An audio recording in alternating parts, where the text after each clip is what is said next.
Ian Pendlebury describes himself as a professional observer. He first came to Toowoomba in 1987 and he says he was taken aback by the sheer beauty of the city.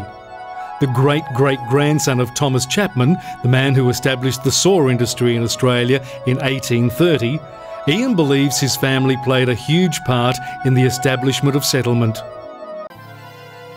Neil Mudge, a retired academic, moved to the city 15 years ago to take up a position as lecturer at the University of Southern Queensland. He says the city has an ideal balance of city and country, domestic and personal space with modern city amenities and a community which is diverse and friendly. For Kathy Rosetta, who works as a student support officer with the USQ, Toowoomba means a connection with her 3 children's history. That includes Fates, Stedfords, formals and swimming lessons. In the 15 years that Kathy has lived in the city, she's admired the trees, parks, the Empire Theatre and the lack of traffic jams.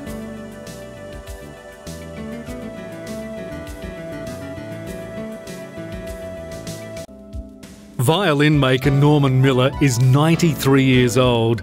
He is still hand-making superb violins. The master craftsman has lived here all his life and says Toowoomba has been his life and he always felt comfortable. Thea Zupp was just 6 months old when her family migrated to Australia and came to live in Toowoomba. Now with her husband Mark, she's raising a family of her own. For Thea, the city means safety and security, and while she laments the loss of bushland around the city, she says that Toowoomba is still a remarkably beautiful city with amazing parks and it offers a fantastic lifestyle for young families. Special Events Coordinator with the Endeavour Foundation, Cole Clifford moved to the city 30 years ago with employment. In that time, he says the city has grown and matured with a lot more facilities, better shopping and more variety in leisure activities while remaining a great environment for families. Faye McBeath, pictured with Sahara Valance, says that Toowoomba has the atmosphere of a country town while having the convenience of a city.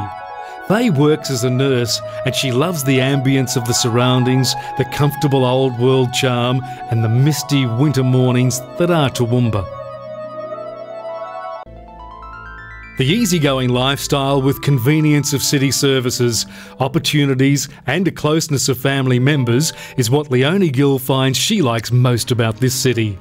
A school teacher, she says that while Toowoomba is often criticised for being conservative, she feels a sense of greater acceptance of and celebration of diversity in the city.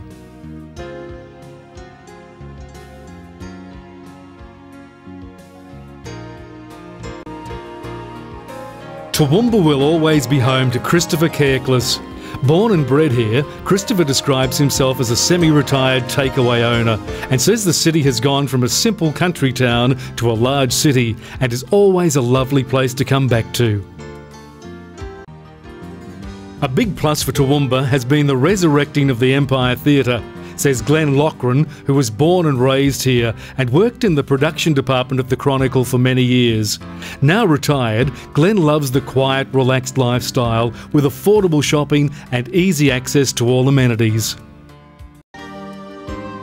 Elby Budd, one of Toowoomba's icons, came to the city in the late 1940s and started one of the city's first taxi services. His dream was to build a home underground as he thought it would be safer. He took on the construction of the hole in the ground himself and it took him 10 years to dig the greater part of the hole. Eccentric to some, Elby was admired by many people.